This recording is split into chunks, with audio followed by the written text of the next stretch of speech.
Glad you're here as always, and I happen to be the end today. Indeed, I'm Rick Morris. I will be your partner more than likely throughout this year, because one thing that Bob does, and we want it to happen this way, is we don't want to send new people out just floundering with other new people. I mean, you may have great partners, but we like to put you with somebody who's been around a little while. So hopefully I'll be your partner here, and not too long from now. I'm going to talk to you about some fast pitch softball mechanics. We do use NFHS mechanics. That's what we use as a default. Now, there are exceptions. There'll be some exceptions. And every particular local organization does things a little differently. If you happen to be a MASO member, that's in the Baltimore County, Carroll County world, they might tweak something their way. If you happen to be working for NMOA, which is up in Harford County, which is me, we might tweak things a little bit in another way. But the reality is we use NFHS mechanics. And like Scott said, be aware of that. Okay, so everything I show you today, generally speaking, is based on Federation mechanics, high school mechanics. All right, so we're going to start with two umpires, and we're going to talk about the base umpire in the A position. A lot of the things I say are going to be repeats or extensions of what Joe said moments ago. Now, before anything, you do have to be a good umpire. You have to somehow figure out what it is to be a good umpire. Do your best to know the rules. If the only thing you do is come here today, you would never do this, zone off and look at the ceiling and then go home, you got to somehow review the rules and do your very best. You need to be approachable on the field. Sometimes being on the field is a difficult thing. Okay, you're out there, you're in the middle of something, you need to be approachable. You need to say to yourself, here comes the coach. Yes, I'm going to put my smile on. I am going to listen. I'm going to go through the motions of being a positive person. You're always in control, but you do have to be approachable. If you're saying to yourself, I don't want anybody to talk to me about anything, you're setting yourself up for a negative experience. Watch your game and be involved, which sounds like, what do you mean watch my game and be involved? If I'm behind the plate and it's 9-0 in the second inning, well, I'm always doing something. If I'm on the bases, nothing's going on in my world. I mean, I'm just looking at the sky and the birds flying by, and what a pretty day it is. So you need to watch your game. Stay involved in your game and keep watching your game. I say that because your partner might need you. At the one time that you said, look at how that cloud looks a lot like, and now Joe looks at me and says, did she go? I need to be able to give him the right answer. So you need to keep watching your game, all right? Know which call is yours, which we're going to talk about. All right? You don't want to have a safe out. If you have a safe or an out, it doesn't look good, but at least it's okay. But if you have one person saying safe, one saying out, it's not a good thing. I am going to talk about this. Joe mentioned it too. Make the call fit the play. If they're obviously out, you still want to have a nice, clean, crisp way of saying that with no sloppiness. And the same thing with safe. But if it's a big time call, you got to make it that way. Now we'll talk about that. Now we'll talk about this more later, okay? But you go to your partner if there's a reason to go to your partner. All right, I'm not saying we should be standoffish at all, but, and some of you may come from the coaching world. I used to coach a long time ago. Some coaches, if they come up to you, will you go to your partner? I think he had a better view, and you say, oh, sure, I will. You've opened up the door to every single time they don't like your call. They're going to say, would you please go to your partner? Would you please go to your partner? So there are times you go to your partner and you ask, you say, did you see it differently? But there's other times you say no. No, I'm not. I'm here. I saw everything, etc. We're going to talk more about that, but just to let you know, please stay away from idle conversation with fans. You probably know those people. They may have been your assistant coach last year. That might be the wife of your friend's uncle. So in between innings, when you're getting your drink of water, you go get your drink of water. You smile at Grandma, who said, I don't understand that play there, Mr. Blue. And you say, oh, I really can't explain it right now. And then you run back out to where you're supposed to be. We need to stay away from idle conversation with fans. One person on the field is my friend. It's my partner. Whether I like Joe or not, and I do happen to like Joe, but he's my only friend on the field. Okay, it doesn't matter. Maybe I just had a violent argument in the parking lot with, is it Ava? Is that right? Yes, maybe I'm just using you as an example. Maybe I had a violent argument with Ava about something, God only knows. And now we have to walk on the field. Guess what? I'm going to smile at her, she's going to smile at me, and we're going to do everything we can to be friendly, because that's all we can do. That's your only friend, is the person that's on the field. All right, just like Joe said, you have starting positions. Now, I'm going to give you some real basics. This is me.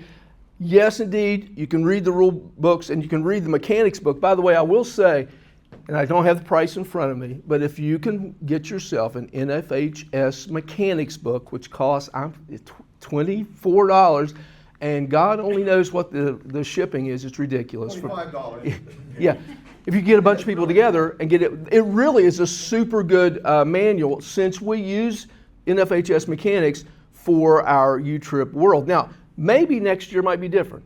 John Plavnik has told me that there's a committee of people doing their best to come up with our own specific mechanics, which will probably be very much like the ones, but still be some changes. So maybe next year it won't be quite like it is. But anyway, that's the way it is today. So anyway, I would say when you are in the A position means that there is no one on. That's where you start your game at. You're in A. You're 18 to 21 feet beyond the base. Why 18 to 21? I don't know. That's what they said to say. So it's 18 to 21. And you're in foul territory. When there is someone on first base, you're in the B slot. I highly suggest you simply tell yourself, get equal distance between first and second, see where the second baseman is. And what I would do, slightly different than what Joe said, because I think you said maybe 2 paces. I'm a good 3, maybe even 4 paces, because I want to make sure that girl turns, goes to get wherever she's going, and I got room to move left or right and get out of her way. All right? Same thing when there's a runner at second or third. Anytime a runner is at second or third, I'm going to see, I'm finding the shortstop, and I'm getting a good 3, maybe even more, steps behind her. Joe? Yeah, Rick, I meant to say when I was talking, and your slide actually gives a better presentation. If you think about this philosophically overarching, the goal is to always have an umpire in front of the runner. In the A position, you're in front of the batter running to first base. In the B position, you're in front of the first runner on first base going to second. In the C position, you're in front of a runner on first or second base, and the runner on third has the plate umpire in front of them. The goal is to always have an umpire in front of a runner so that you're going towards the base where the runner is heading. Just like never throw the ball behind the runner, you don't want to be an umpire behind the runner. Josh? A couple times I've run into either second baseman or shortstop who like to play incredibly deep. Yes. And I don't like to personally be that far back, but I don't want to be in front of the players. What are your thoughts on that? If you have a shortstop that likes to play incredibly deep, you need to be incredibly deeper. It's just reality. You can't play in front. I mean, all mechanics say, and it does put us at a ridiculous disadvantage. I agree. But once again, that's why in between, where is the shortstop or the second baseman? Where is she standing? I have to, even if I'm playing short right field now or short left, I have to be a good 3 steps, maybe even more past her. Now, what might happen, and I do see this often with the shortstop, she'll set up back here, but once the pitcher starts going through her motion, she's coming up like 3, 4 steps. You might be able to cheat a little bit. You don't want to be too much motion, but it's a good point, and it may happen, but that's what you need to do. We have to be behind the players. Run, Josh. Yeah. You're very athletic. You'll do well. The base umpire in A needs to walk the line. Okay, walking the line means, once again, 18 to 21. It's a number. Okay, if you're 15 or below, I'd say you're a little too close. If you're 25 and beyond, then you're probably too far away. Until next year when they tell us slightly different. So anyway, we're in foul territory. We are that far away from the first base.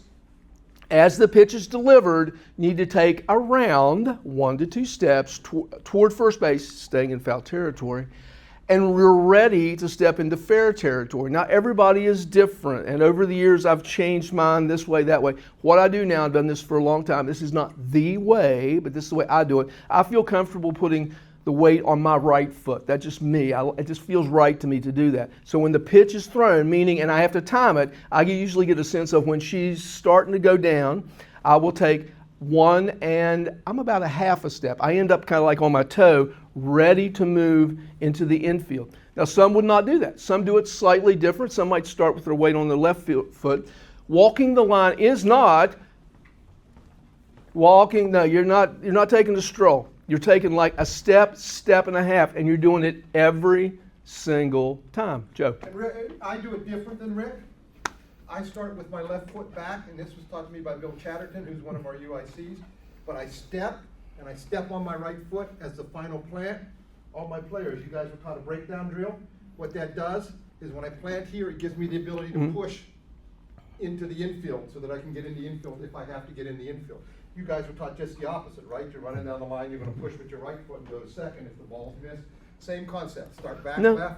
left, right, push with my right to go into the infield. Whatever seems right to you, I think is fine, so long as you're going, I'd say no more than two steps for sure, and that you're ready to be athletic and to move in if you have to. Does that mean you two have to do it multiple times in the game and nothing ever happens? Yeah, that's exactly what it means. It might be 1, 2, stop, nothing. All right, let's do that again. 1, 2, stop, no, nothing. But it's the same thing that first baseman's doing, which essentially every time when the ball's getting ready to be pitched, she's doing some kind of an adjustment, getting down. That's what you're doing in your own athletic way. Now, if the ball's hit to the infield, you're going to take 3 to 4 steps, depending. If it's a super quick play, you may not be able to get 3 steps in. If it's one of those slow rolling plays, it's 10U game, which we'll see each other on. It takes a long time to develop. Then you probably you might get 5 steps in. It's kind of hard to say. But anyway, you take those steps into fair territory. You stay outside. You don't want to get inside the diamond. And you want to end up, once again, numbers they say, no closer than 18 feet from first base. You just don't want to be right on top of first base. 15 to 20, somewhere in that case. And I'll show you that in just a second. So let's say the ball's been hit, and just because of space concerns, so I've done this, ball's been hit, I've taken my 2-3 steps, now I'm here, I'm watching the third baseman pick up the ball. Watch the fielder throw the ball. You don't have to watch the runner coming up. That's your partner's job. Your plate person should be watching for any kind of lane violations, potential that might be happening. So I'm going to watch her pick up the ball as the throw is approximately halfway to the base. I'm going to turn my body around to look where the play is going to be. Now, this is the way it was taught to me many, many years ago. And you might have something different, but the point is, we're not worried like what's going on with the batter runner. The plate umpire has that person. So once again, I'm looking. She's picked it up. She's thrown it. I'm going to turn in this direction to see where the play is going to, and I should see the play when it happens. I should have 3 things in front of me. I should have a fielder that has an outstretched arm, glove. I should have a ball that's not there yet, and I should have a runner that's not quite at first base, unless she was super fast and she's at first base. So you're seeing those things right there. It's like a little snapshot, back when we used to have snapshots back in the day. All right. You'll have different kinds of things, and this is going to, if you've been around the game, it's not uncomfortable. If you're brand new 100% to being on the field, it feels odd to go out there and do things loudly or demonstratively, but you still have to do it. If everyone knows in the stadium or in the field that we're playing in that it was a safe call, that doesn't mean that we just, no, we're always strong and clean with everything we do. So if I see, let's say that same scenario, third baseman picks up ball, now she's thrown, I've looked, she's safe, everyone knows she's safe. I'm down here, I see it, I come up, I give a nice clean signal, I bring my hands back, then I step, and I go to wherever I'm supposed to go to. All right? There's none of this like everybody saw. You got to be clean every time. You may have to do a cell save, which means you need to be exaggerated somewhat. You see it, it's tight, I'm going to step into it, whether it's verbal or nonverbal. If it's nonverbal, once again, everybody sees it, but it still pretty tight. You need to come in and get really tight with it. Bring your hands back to your chest. If I have to say the word safe, forgive me, hey! And I'm still going to be quiet, now quiet, come back and step away. All right? So if it needs to be sold, that's what you need to do. Same thing with the out. Everyone knows it's an out. So everyone knows it's an out? No, it's not. No. Everything is clean and clear. So if it's an out, I'm down, I see it, everyone knows it's an out. I'm still going to stand up. I'm going to give a nice, strong, slow call, come back down, and then back away and go to wherever I'm supposed to be at. You might have a punch out. By the way, all these images are coming from this year's NFHS Mechanics Manual, just to let you know. Punch out means it's tight, it's close, you see it, You got to emphasize it. So you got to come across and go, whether it's, you could be nonverbal, it could be looking, always stop looking at the play, or it might be the word out or something close to it coming out of your mouth. Ha! I'm more of a ha. It's me, but you'll come up with your own thing, okay? On the bases, you may have a sell out, meaning you got some space to work now. I see it, it's over there, I know it is, I'm going to give a little shuffle step, I'm going to go big time. So it's like, yeah, ha! And then we'll stop, stand up, come back, and then go wherever I'm supposed to be at. Don't go looking for trouble. Don't go looking for people to applaud you. They don't care, okay? You may think you've just done the greatest thing in the world. The coach isn't going to say, excellent job. No, they don't care. They don't like what you just did. Always walk the line, like I said, which means you walk, and then you go back, and you walk, you're back, and you walk. It just is what we do. That's what we do. So if this is your fourth game of the day and it's 95 degrees, you walk and you come back. And it's just what we do. All right. In these graphics, plate umpire, and I'll refer to the plate umpire a couple of times, they're always exiting left and following the runner up the first baseline, unless there's a bunch of unlesses. But that's the key. So in this scenario, there's a hit to the infield. They're coming up. You're going to take your 3 or 4 steps, and you're ready to make the call. That's the simple. There's first play of the game, ball gets hit. That's what happens. Because there's nothing else going on. That's what happens here. Why do they exit left, Rick? You exit left because I've been told to exit left. Because the catcher's going to be coming Exit, up yeah. the Generally, sideline to back up. generally speaking, yeah. Are there times where you could exit right? We could get into that. There have been times I could exit right. Let's say everything's there. There's a bunt. There's a catcher, that third baseman that's coming in to play. I don't need to be involved there. In that scenario, I probably would be sliding off to the right. But generally speaking, it's just the norm, and it's required. We're told to do that. So. You're an A and there's hit to the infield and there's an overthrow. Well, why would there be an overthrow? Because you're going to do a 10U game and you're going to do a 12C game, and you and I are going to be there together, and there's going to be this overthrow and that overthrow. There's going to be overthrows. So the point here is you need to be ready for that to happen. Once again, plate's exiting the way it's supposed to. Ball's overthrown. Oh no, I need to button hook in, watch the touch, take her to second, and take her to third. Okay, when there's no one on, you have the single runner all the way around. Unless there's something going on and you need to talk to your plate umpire like, man, my knee is blown up. I don't know if I can go there today. If that's the scenario, then you work with your partner, of course. But once again,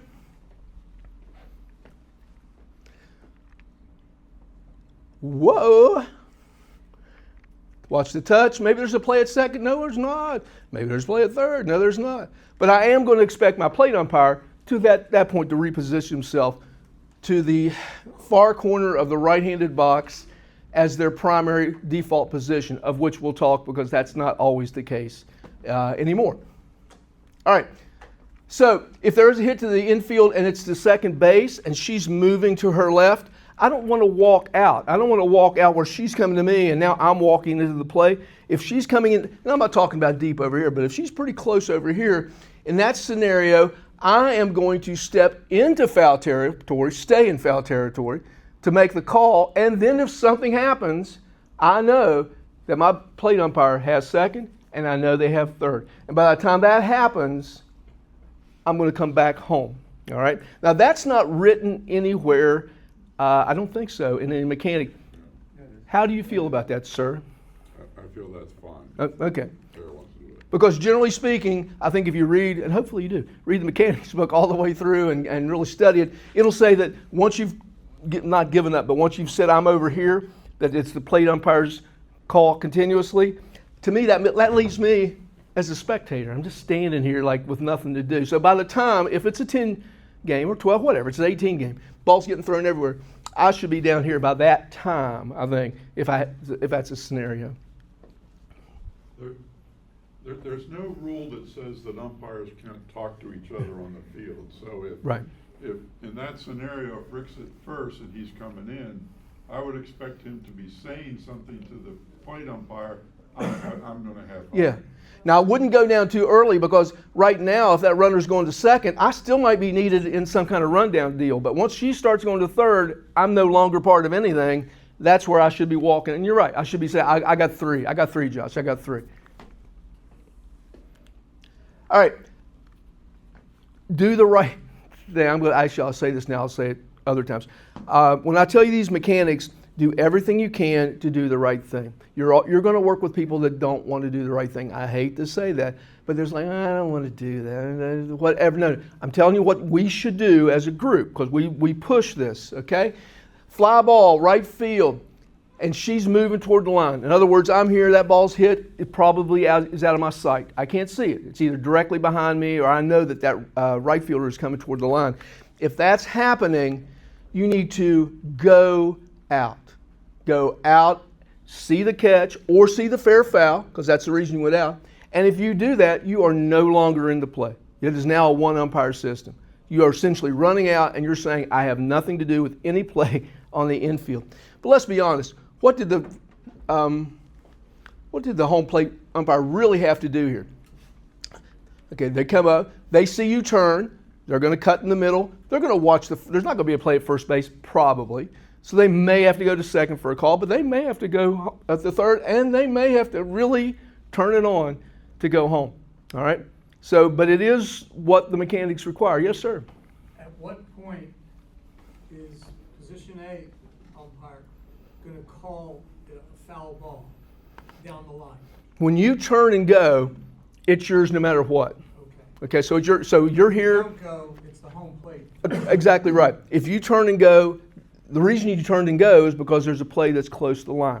It may not even be so close to the line. It may be a ball that left fielder, right fielder is coming in towards you, and it's like that's going to be a shoestring. That's another one that you might want to turn and go on. But yeah, but when you turn and go and you see if it's a foul ball, it's yours. It's your call. Yeah. So if you're a plate umpire and you see your partner going out to right field, don't make the call, because then you could easily have that foul fair combo, and you don't want that to happen. Yes, sir. As the field umpire in a position in this scenario, do you recommend that you have because your back's now turned to the plate, your left foot on the outside part of the line, so you can gauge? Does it matter where you are? I don't think it personally matters, and I don't think, unless I'm wrong, that there's a mechanic book that specifically says when you've turned and gone that your left foot, right foot should be in a spot, whatever. You should go to a spot, you should be very close to the line, obviously. You should be at a spot where you can see clearly. That's another thing, too. You might end up on the field, and there's some places in Laurel, I think, that sometimes the first base line goes out and it ends about 10 feet beyond first base. So when I see that there, I tell my home plate guys that I'm not going out because I have nothing to see here. But no, most of our fields are good and they're lined all the way. So if you see something like that, you talk to your partner. You say, I'd like to turn and go, but I can't because there's nothing to see if I turn and go. All right. Now, I don't think you will see this written in the Federation Mechanics book, even though they've made a change over the last year or so, and they've opened up a little bit, especially this year. We encourage the possibility of working the rim. Mr. Dye and I have talked about this a couple of times, and he agrees that in some scenarios it's okay to work the rim, which means there is the adage where it's inside-outside. Ball hit to the outfield, you come inside. Ball stays inside, you stay outside. But working the rim means this. If I get a better view of the entire play by staying out, that's what I should be doing. I should be staying out. So in this scenario, for example, there's a base hit to left field. Instead of me button hooking in, I'm going to stay out because I see it right over there. She's got the ball. I see everything in front of me. In that scenario, if I came in, turned to watch the touch, then everything is behind me now. So, once again, ball's hit. I see it, I'm looking. Now, I might have to, depending on the scenario, I still might have to cut in to make that call at second. I might have to make the call at third. It depends. But sometimes it's easier for us, not just easier for us, we're not trying to be lazy, but it's better for us because, once again, I'm here, I see everything there. Everything's in front of me, all right? Now, if there's a base hit to right center or right, in other words, out of my field of vision, if I think of myself in A, I can see the left fielder. I can see the center fielder pretty well. I can't see the right fielder. She's behind me. I can't see it. So if there's a ball hit, a base hit, to right center or right, I am cutting in quick. I'm button hooking in. So I can see the touch, take it to second, take it to third.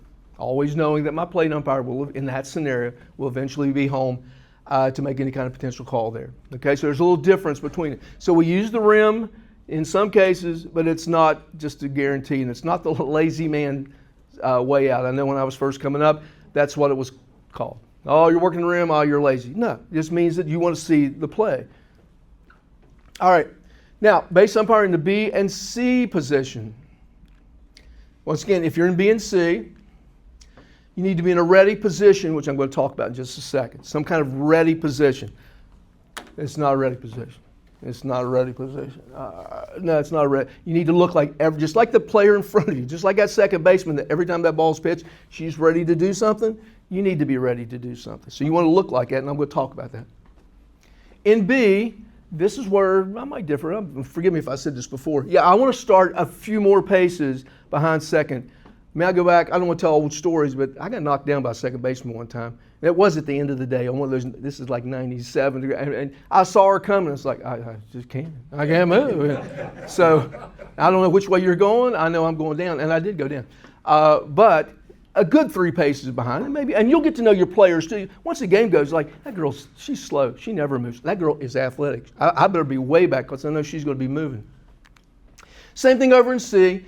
You're starting around 3 paces behind. And to the left or right of the shortstop, I think it depends on the position of the runners. Don't be like some people, once again, it's being kind of lazy. Oh, there's a girl at second, or oh, there's a girl at third. They go over and position themselves just a few feet away from third base. No, that's not. Find that equal distance, find the shortstop, come back from her, 3 paces, maybe 4, and be ready because maybe there will be a throwback to second base. Maybe because we see it all the time. Ball gets thrown to the pitcher, she spins, now she throws back to second base. We don't want to be hanging over at third base when that's the case. So, no matter what, you want to be in either a down position or standing and ready. All right, first half of my career, I was standing and ready, and you can do that if you want to. In other words, standing, I'm on the balls of my feet. I'm ready to move. I'm ready to do something, okay? I'm not just here. I'm not saying, my God, I got to get out of here. This is crazy. I'm ready to move. So if I want to be in the up position, then I might have a little bit of a lean, but I'm ready. I'm ready to do something. I changed over to the down position a few years ago, and I like it. And what I do is this. Excuse me, let's say the catcher's throwing the ball back to the pitcher. I'm standing. I don't immediately go down, which is different than some people and some organizations. Pitcher's got the ball. I'm standing. I'm looking around. Yeah, she's there. I'm there. Oh, there's that bird again. No, I'm watching stuff. But now I see the pitcher approaching what she's normally going to do. Okay, I'm getting ready, but I'm still not committing yet because I know it's going to take her another 5 or 6 seconds. She gets ready. She starts to go through her motion. I'm down. I'm down like this. Once again, I'm ready to move. And I do this for the pitch. It goes across. Let's say it's a ball. She throws it back to the pitcher. I stand up. And I'm not moving around. Now, some people, I don't know. In the old days, I might be wrong, Scott. I don't know if it's still the way it's presented in some organization. You're out, you're here, and you're not moving a whole lot in the bases. You know what I'm talking about? Yeah, it's not really what they prefer anymore. They want Okay. to remain engaged. Yes. Look thrilled to be there. Exactly. So, and I do a little bit more. A lot of what Rick is talking about is pre-pitching. Mhm. You're looking around, you're looking to see where the fielders are, and most everybody in here has played the game or watched enough ball to know that, hey, that ground ball is short, she's probably going to go to second with it. So you can kind of put yourself out of position. I also peek around my shoulder to see where the outfielders are positioned. Because if they're creeping in on you, you want to be able to get out of the way because the ball does hurt when it comes in on you. But when you're down and you're set, engaged in what's going on, just like when you're behind the plate, step up, take a few steps back, allow yourself to reset, and then come back in. Or if there is a runner on second base and you're over in C and they're taking aggressive leads, and you'll know this because you're paying attention, that pitcher gets the ball and they turn around. They may turn around and make a throw to second base covering the bag. it doesn't hurt to take 1 or 2 steps in towards that direction, but you have to gauge that on what's going on at the moment in the game. So there's really nothing set Right. other than to be engaged. I would agree. That once again, yeah, you need to be engaged one way or the other. Joe. Yeah, the other thing with that spread stance, Mhm. it's gonna take you more time to move. Because your first step has to be bringing your feet together and then go. If you keep your feet within your body, you can immediately go. So if you're set, boom, boom, as opposed to if you're spread like this, then you gotta bring your feet together to be able to run. And what's the speed of a college runner? Like less than 2 seconds between the bases, right? So if I eat up a half a second bringing my legs together, I've lost almost a quarter of the time. Yeah, and I'm going old school there because there was a time, I'm going to say 10 years ago, Right, which yeah. this was in the NCAA world and other worlds too. This was the right way to be. And I never could quite understand it. So I'm in the down position, but I'm not way down like I would be behind the plate. I'm just, like, okay, I'm ready to move, to go somewhere. I think the language, comfortable athletic position. Is that what it is? Okay. Move your position quickly. Once again, you'll know that as time goes on. You'll get a sense of, yeah, I need to be in this place. And you want to keep the play in front of you, and you do want to stay out of the way, but it doesn't matter. We can do everything we want to stay out of the way, and then all of a sudden, that girl who never should have thrown the ball here, obviously it was supposed to be over here, and all of a sudden, you get hit somewhere. So, I mean, you want to avoid those if you can, but it's going to happen. It's just one of those things that's going to happen. You want to minimize them if possible. All right, so here we are in the B position. And it may not be exactly right. Maybe he or she should be further back. But anyway, there's a runner at first. There's a hit to the infield. There's a play at first. What I have here is moving toward first. The reality is you may not be able to do much more than simply turn and look. But the key here on this one is look what my plate umpire's doing. They've moved up because they have the lead runner. If something's happening, ball gets dropped, misplayed, now running, they have the runner at third, all right? They also have the runner coming home, too. I just don't have it in this particular one, all right? So plate has the lead runners. Field has the non-lead runners. All right, same thing here. Are you going to get a chance to make a step or two to second? Maybe, depending on what it is. But it might not be much more than just a pivot and look. That might be all. But you're very clear with your plate umpire. And that's one thing, even if I work with Joe or Scott, people I've worked with a lot of times, we will pregame. It's not just like, no, I don't know. We know each other. We don't have to talk. No, we have to talk. Scott, you're coming up to third to make that call, right? And I know he's going to, but that's what he's saying. So now I know he is. I have no problems with the fact that that's going to happen. But I also know and expect that Rick is not going to just die at second base. Rick's going to turn around and put his set of eyes on that play at third in case I get confronted with the coach. Yes. And I need an extra set of eyes because I didn't see the ball get dropped on the tag. Rick saw it because it was honed in on it. So you always want to pay attention. The play's not over until it's done. And the more runners there are on bases, the more odd things could happen. Because Scott might go, I mean, the graphics will show this in a few minutes, but he might go up to third. But guess what? He's got to follow that runner now to home, meaning I might be left with two runners. So we have to be on the same page. We have to have the same vibe. Double play, B position calls both, second and first. Yes. So what I have here, you're a mind reader. What I have here is making a step toward second and making a step or two toward first. But the truth is, if I'm in B and now the ball's hit the shortstop and they're going to throw it to second, I may not have much more chance than to stand, look, out, twist, look, it's out or safe, whatever it is. I may not really get a chance to do walking, but I want to be athletic. I want to say, yes, now I'm here looking at whatever might be going on at first base. Rick, as a general principle, you have the first call in the infield and all calls in Yes. first base. True, absolutely, and we're going to talk about that, but it is true. You always have the first call, and you always have the calls at first base. All right, on a steal attempt, try to stay parallel as you move up the line to make a call. You're going to have to find out, and it's going to be different. Some second basemen, and I'm not a coach, and we don't tell them what to do, but some second basemen, when they quote cover, they come right up and they stand like 6 inches behind second base, which I don't know how that's really covering. I thought, I'm not a coach, but I thought covering meant I may be like 10 feet back here in case there was an overthrow. So you're going to have to get a sense of what the second baseman does, like, because you don't want to get her out of her position, but you also don't want her inability or something to play her position to make you have a bad. So what I do, what I've learned over the few years, I try to get there first. And honestly, I try to have her work off me because I'm going to end up being, 10 feet away from the bag looking. She should be able to work around me on that case. But if she gets there before me, I have to work off her. It's as simple as that. A rundown, this could be any position, but it happens to be here. In other words, girls going to second. Oh, no, I don't think I should go back to first. Oh, I don't know, I should go back to second. At some point, after like the third time or so, plate umpires should shoot up and say, I've got this side, and take whatever call might be there at first. Okay, so now they're bracketing the play. But they also have to be really careful because now, let's say that does come back here, now they're thrown back to second. Well, they got to be ready to take a step or two because what if it's an overthrow and now that girl's going to third? Well, they got to be athletic and be able to move back to third in that particular case. So yeah, if you see your partner stuck out there, you're behind the plate, don't just say, wow, look at that. What was that, like the 8th time? Is that the 9th time? No, you need to come up and be involved possibly. Yes? Is that somebody? Yes. You would only do that if there was only a runner on first. Like if there was a runner on third, you would. Correct. That's home plate umpire would stay home. correct. Yeah, here we're in this is B, meaning there's just the runner at first base. Yes, that would. I would hope if there's a runner on third, they're not getting into a pickle on first base. But no, you're right though. No, the home plate's not coming up on anything in that scenario. You're right about Yeah, that. they will do that. Yeah. Okay, now here's another situation where we do use the rim. There's a runner at first, and there's a hit to left field, clean hit. It's a hit. It's not going to be a potential catch or whatever it might be. There's no reason for me to button hook in because once again, if I button hook it in, I can't see anything going over here. So if I'm in the B slot and there's a nice shot right through shortstop, and I can see it going to the left fielder, I should be here because there's first base, there's second base, there's the ball that got hit. I have all the things in front of me. All right. Now you do have to be aware. Because let's say that ball goes, she's got it for sure. No, she doesn't have it anymore. It went through her legs, it's run to the fence. I got to be willing to come in,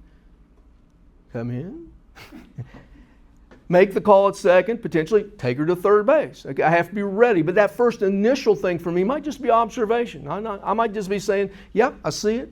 Things are good. I'm good. And you notice, for what it's worth, that my trusty partner is seeing these things happen.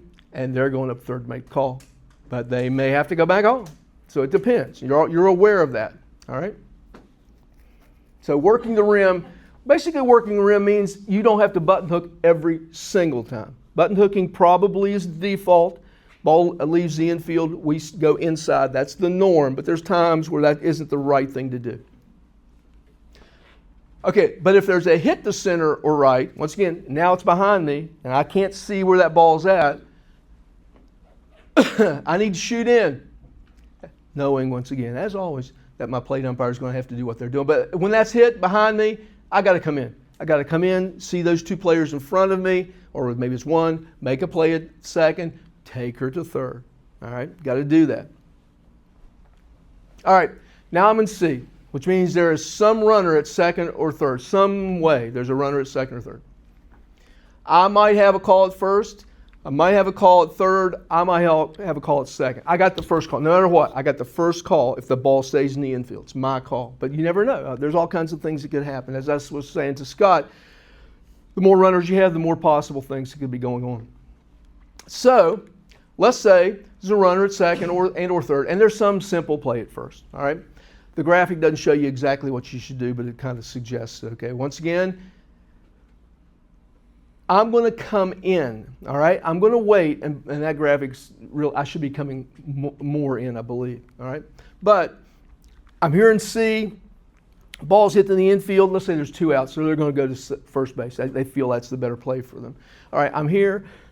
When let's say it's hit to shortstop, when I know she's thrown it and it's left her hand, I got to wait for that girl at second base to clear me. I don't want to come out here in front of her to stop the runner from moving. So I got to make sure she clears, and then I do want to cut in. I want to get inside the diamond. You don't have to run necessarily and end up around the circle, but you should be more than that my original graphic is. Because that original graphic was like 1 step 2. That's better than nothing. What you definitely don't want to do is just stand there. Standing there is not a good thing to do. All right, so you got a runner on second and or third and a hit to the outfield. Got to come in. I have to come in Now, is there a place where the rim could work there? Probably so. But right now I'm just trying to get the most general things. So I'm cutting inside because I want to see things. And as I said, I always know that my plate umpire's got third and maybe home. Now, this year, and I'm glad, Federation Mechanics, which is our mechanics, is saying that the right-hand, deep right-hand batter's box is, even though it's the default, it is not necessarily the best place to see a play. And I agree with that because I started doing some things different in the last couple of years, and I'm finding that, and I'm going to throw the word out there, but I'm not even going to go, working the wedge, which is a word, and you'll see it out there. I just don't want, the wedge isn't listed as something said. But indeed, Federation Mechanics this year is saying that the plate ump needs to move. You can't just, you always exit left, that's the norm, and you always end up, your default position is the right-hand batter's box beyond, extended. But that's not always the place. Think of it this way. If the plate umpire does, there's a runner at third. Plate umpire, by default, comes here and stands there. Well, they have no idea about a potential obstruction that happened here. They want to see you want to see the play coming towards you. If I'm here, I don't really know what's going here. In that particular case, you need to find an unobstructed view, and the idea here would be maybe third baseline extended would allow me to see there she is, that was an obstruction or that wasn't an obstruction. Now the ball's coming in, and a lot of it depends on where the ball's coming from. Back to this one. If it's a throw from the first base or maybe right field, then that may not be the right-hand batter's box. That may not be such a bad place to be because you're seeing the ball, it's coming in this way. But anything from center field toward left or over on the left side of the infield, you're probably better off, to back up, get the third base line extended in some way, shape, or form to see everything coming towards you. I'm glad that Federation has moved toward this, and they have a large section that you're talking about finding the unobstructed view. All right? Between innings, just like my partner Joe said, you're going to be on the side of the either first or third base line extended, facing the offense. So I'm going to be here. I'm going to see over across the way. They're the guys coming to bat, or I'm on the other side. So it depends on who's at bat. Short right field is the default for the base umpire. Do you ever talk to your partner? Absolutely. Okay. Especially if you're new. It's no problem. You should talk. If you're behind the plate and I'm in the field, I will come to you at least every inning or maybe but once I feel like, they're doing pretty good, maybe I won't come to you every single inning. But what you don't do, when do you not go to your partner, by the way? When's a bad time to go to your partner and talk to them? After, let's say that inning ended and I can't believe that's the stupidest thing I've ever seen. It's not good let's talk about that. No, it looks like you didn't have the right, even if you knew what you were doing. So, even if I work with Scott, I know he's doing his job. He knows I'm doing my job, but I'll probably go down once or twice. Say, hey, everything good back here? So talking to your partner's good. New people talking to veteran people like me, real good. But generally speaking, if you're a base umpire, default is in right field, short right field. And like I say, in between innings, almost always, I go over, I get a drink of water, I smile at Grandma, who is saying, what happened on that last play? And I said, I don't have time. Sorry, I can't talk to you, ma'am. And I run back to short right field just because we're not there to be a public address announcer or something. All right. Now, do we ever go out on a fly ball in B and C? Not in our world. Now, in a 3 umpire scenario, which that'll happen in the future, yes. But when you're in B and C, you're not turning and going out on anything. When you're in A, you might turn and go on those tight ones down the line. All right? And for tag-up responsibilities, base umpire always has, this is like, they catch and can they advance. Always have the runner at first. You got the runner at second only, if there's just a runner second only. And you've got, second or third. And you got runners at first and second with the bases full. The plate umpire always has runners at third. Somebody somewhere will tell you, listen, if I have to go down, imagine, I'm the plate umpire, there's a girl at third. Now, if I have to go way down here to look down this right field line for a catch, let's just switch. I don't know. I don't think it's good. People do that, but it's not good because you have to, if that's a scenario, I got to somehow position myself to do some kind of a back and forth situation. Plate umpire has the runner at second with the runners at second and first. basically plate umpire has the lead runner and base has the trail runners. Okay, that's the norm. That's the norm. All right. The second half, we're looking good. Second half. Anybody any questions at this moment? Can you go back to that? Yeah, sure thing, man. This? Yeah.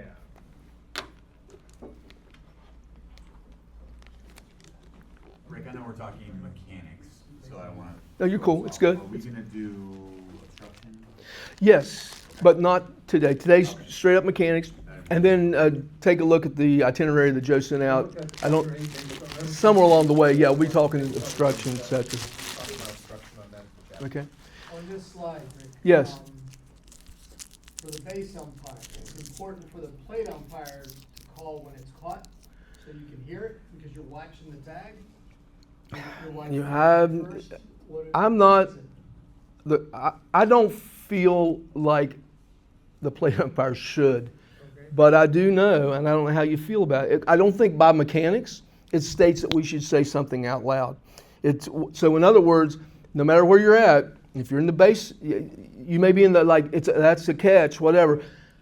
You would do that if there was some super crazy tight play, infield, whatever. You might verbalize it, but generally speaking, you're simply making this call, and your base umpire is positioning themselves in some way to where they see that. Because remember, it doesn't have for the tag up. I'm talking about the actual catch, No. when the catch occurs. Signal the catch, Signal, right. but you don't have to verbalize the catch. Although I don't think you're going But to I get thought the dinged if you verbal do would it. be helping the base umpire as to when the It tag up. could quite possibly, but once again, it's the base umpire's responsibility to somehow be quick enough, cut in, set themselves up where they can see these things. And plus, remember, it doesn't have to be a catch for the runners to be released. It can be just the touch off the glove that then goes somewhere else. So, do you feel any different about that, John? No, you need to be prepared to watch it yourself, because there is no call. If it's bobbled, they can go on the first touch, Sure. right? So you wouldn't make any call until it's actually caught. Right. Right. So- Yes, sir. Yeah, on a number of your slides, home plate umpire Yes. came out to third. I wanted to emphasize that. Yes. If the home plate umpire comes out to third, then the call at third is theirs?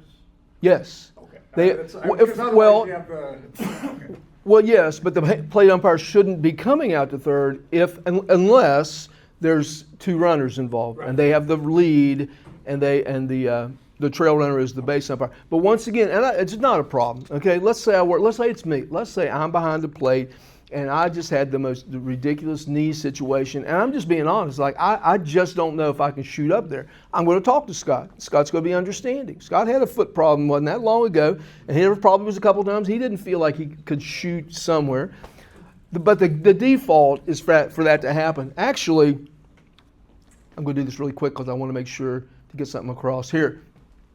When your plate umpire says, "Oh, I've got third, don't worry about it," and they come here, they don't have third. They're saying they have third, but they don't have third. Now, yeah, they have third. It's theirs. There's no credibility to an umpire who says, "Oh, I got it," and they come here. Now, I'm not saying you have to be ridiculously crazy athletic like Scott or Ava and shoot. No, and you're here, but that is what your goal is to come up, shoot inside, just like you were a base umpire, and you're ready for a call at third base. But if you're just saying, "Oh, I got it," and you're here, you don't have it. You're pretending that you have it, but you don't really have it. Rick, would you say, to kind of follow up on that, if there's a runner on base Mm-hmm. and you're the plate umpire, you have third base? That's what. Well, if yes, you're right. If there is a runner on base, you have to be prepared to go to third to make the call, depending on the scenario. Yes. Rick, just as a point of clarification, you don't want them in the diamond until they actually have to make a call, right? I think no. What the norm would be for the plate umpire, and it depends. Once again, if there's a girl at second, and I'm behind here, and the ball's hit to the infield, I may not do that norm where I'm coming out and trailing the runner because I need to come out, stay outside. But now if I know that, let's say there's a runner at second, and the ball's hit shortstop. She fields it. She looks her back. Now she throws, but she's coming anyway. I'm going to come out, and I could be wrong, but I was always taught that I'm going to stay out until I know that the play is about ready to happen. Then I'm going to cut in, and be here to watch the play in front of me. Yes, that's what, Yeah. because you don't want to be interfering with. Right, no, so you're- runners or- Yeah, you're not coming out and staying here in that scenario. You're like, I'm staying, now I'm cutting in to When be the play there. happens, Yeah. when you got a call. So you're also trailing outside because you're the plate umpire, and you're still responsible for watching running lane violations, Mhm. pulled foot at first base, because if there's an appeal, your partner's coming to you, so you have to watch that. When the play's Yeah. complete, you've rotated up towards your Yeah. holding zone. Now, if there is a play at third, you can get to third. Yeah, good points. Like I'm here, but I'm looking at the running lane. I'm looking at first. That girl's coming to second. This is my primary responsibility now. Josh, did you have something? I was just gonna say, one of the other things on that is, if you have a steal, if there's only a girl on first and you have a steal, Mm-hmm. third base is the home plate umpire's responsibility, like on Correct. third row, things like Correct. that, where a lot of times. You may work with Mike Behrens is no longer here. Some people remember Mike Behrens. Come out from Mike behind. Behrens would say, "No, it's mine." It doesn't matter. He thought he was going to be the most, and he was. He's an extremely athletic guy. He would shoot down. He said, "No, stay away." But no, you should be ready. If there's a steal at second, as third base, as a home plate, you're moving up. You're ready because that ball sails into the center. You've got to, because it's yours to take. Yeah. Yes, sir. Let's say there's a runner on second, one out, you're the base umpire, you're in C position. Right. Ground ball, there's gonna be a play at third, the runner on second's trying to Yes. advance.